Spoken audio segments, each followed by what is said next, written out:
Hello YouTube, this is Morgan Airspeed Prime here with my next Boruto anime review. This one's going to be for episode 253. I've got to admit, I was relatively disappointed with this episode. I was somewhat excited to see Boruto and Ikada finally meet again for the first time in a long time, kind of have this confrontation and see where they kind of went with the back and forth. The problem with the episode was that I felt like 18, 19 minutes of the episode ended up being sort of like the two characters sort of talking past each other, accomplishing very little, more or less just recapping the arc, bringing up the themes again, and not really getting anywhere, and not really showing too many glimmers of like, oh, this is how Boruto is eventually going to get through to Ikada.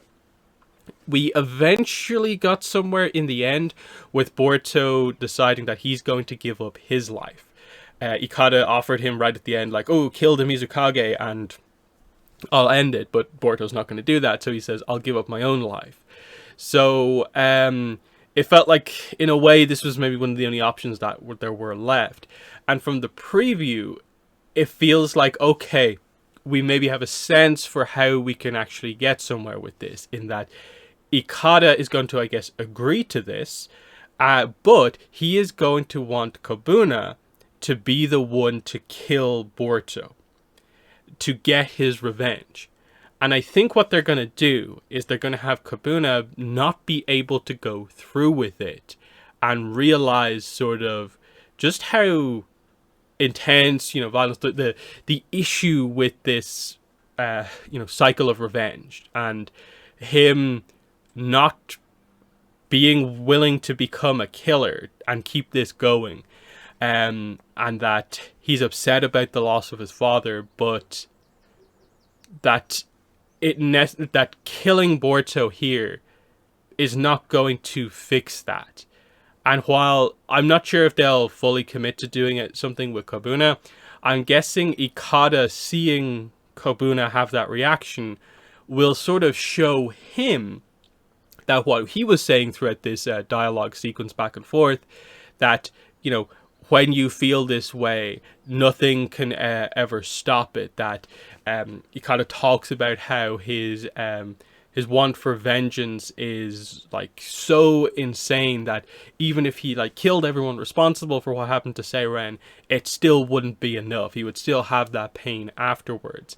And I think that's what they are ultimately going to do.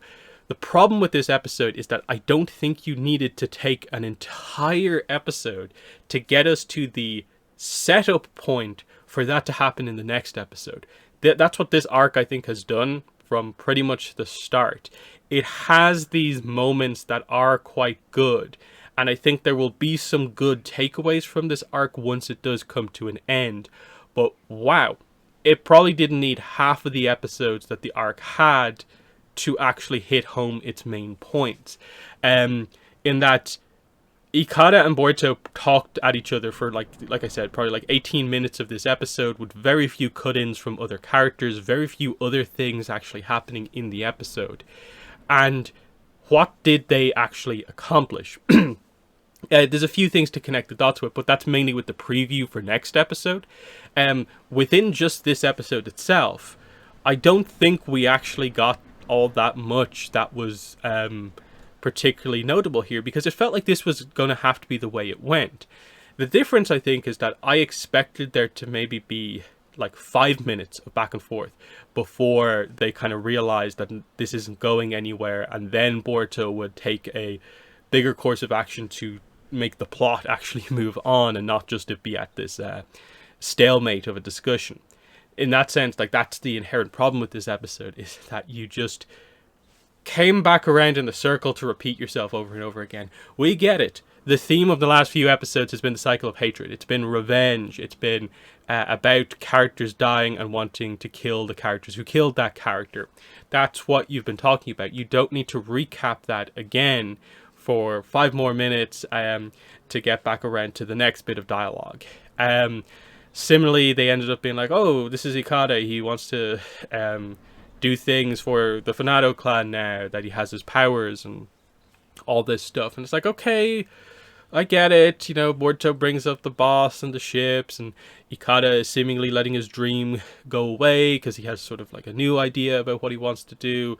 Um, the Shinonome gets, you know, brought up, not in any particular, like, notable kind of reason, just, I at the very least like that Mitsuki kind of noted that you guys have an issue with the Shinonome 1 because you see it as being a problem, but there are people who it also helps. And they're trying to get across that idea of what it's going to take to end the cycle of hatred is, you know, each side being able to see each side and not just being like, you kill this person, so my entire focus is just on this one thing, but being able to sort of understand that, in a way, this war is not helping anyone. This war is just leading to more people dying. And I don't know if that's the point that's being made here, is that they're purposefully not developing why the war is even happening in the first place, to get across that it's just leading to loss of life, or if they just don't have any of that. Because there's little bits of dialogue that get brought up about how, like, oh, the Mizukage has done so much bad stuff to us. And I'm like, what? What is it that you're actually, like, I don't actually feel like I fully grasp what the core, like, issue is between the Land of Water and the Fanado clan. Because, like I've said in previous episodes, the Fanado clan are overall just presented as being like a pirate group. And it's not really overly presented that, like, they're doing anything that's, like, super, super impressive. I get it, they sort of, I guess, have a different culture that is more, like, on the water, caring about the raging seas. But is part of, like, that the piracy aspect that is sort of criminal behavior? And so what are we meant to take away from that? Like, other than, like, the Shinonome calming down the waves and them having an issue with that, I'm not exactly sure, like, what the Land of Water has done to them that is so bad, other than in trying to stop criminals and their kind of pirate-like behavior, I guess, they have killed people on that side, and that's what's causing the issue. It doesn't feel like, what is the core background to all of this? And that's my struggle with this, is that I as a viewer, I'm not particularly feeling too much sympathy for the Fanado side of things overall in this. The arc has made me care about sort of like individual characters, individual dynamics, but in terms of it being Mist Village versus Fanado, it's not working for me. So that's, I think that's a bit of a problem. And I do appreciate that at least the Shinonome is somewhat of a focus as we go into this. Because obviously the point that's being made here is that, I guess, the seas being calmed in certain areas helps, like, say, coastal towns not have to suffer from like, you know, tidal waves and stuff like that. The other kind of thing that gets brought up here, and it's probably the main, like, takeaway from this episode, is that the Fanado have rebuilt their mobile fortress that has the chakra cannon on it, and it's basically just about ready to fire at the Shinonome 1, and this will be the, you know, the thing that kind of leads to the Fanado's victory, them destroying the Shinonome 1. Again, I wish there was a little bit more context given to this. We do get that sort of Kawaki, who's kind of been missing for a little bit, is following Amari to the mobile fortress. And it looks, based on the preview for the next episode, like he might do something to stop the cannon from firing. Perhaps. So, yeah, the only time in the entire conversation where I felt like Boruto in any way got through to Ikada was literally just when Boruto said, like, I know we disagree, but, like, I still believe in you. I believe that I can get through to you eventually. That was the one time where I think we saw Ikada, who was kind of turned away from Boruto, just kind of go like, huh? That, like, oh, you're not giving up. Like, that this is you are truly committed to this. And, of course, Ikada is trying very hard to get across that, you know, he is fully turned. He is the one of the new leaders of the Fanado, and he fully agrees with the whole revenge sort of situation. But I do feel a lot of that does ultimately come from, like, Amari. Like, I think they've made it clear that, like, Amari is the one who has got to fuel fueled completely by revenge. Like, I don't think he particularly cares about whatever actual positive goal the Fanato have, just what happened to his wife, and he wants revenge for that. We'll see where they go from here, but I'm really at the point where, like, I'm hoping they nail what I think will happen in the next episode. Like I said, Kobuna being the one who is given the opportunity to kill Boruto, but he can't go through with it. That, I think, will actually lead to characters' views changing and shocked reactions, that sort of thing. The problem is that we're still expecting some fights to happen. So I'm guessing this will be the first, like, crack in the armor for Ikada. And this will lead to Ikada versus Boruto, and as they fight, Boruto will be able to use that opening to maybe get through to him a little bit more. Are they setting up, like, that Kawaki's gonna fight Amari? I'm guessing the way they'll ultimately do it over the course of the episodes is that the Ikada thing will happen first. He will get turned, and it will leave the Fanato with really only Amari as their leader.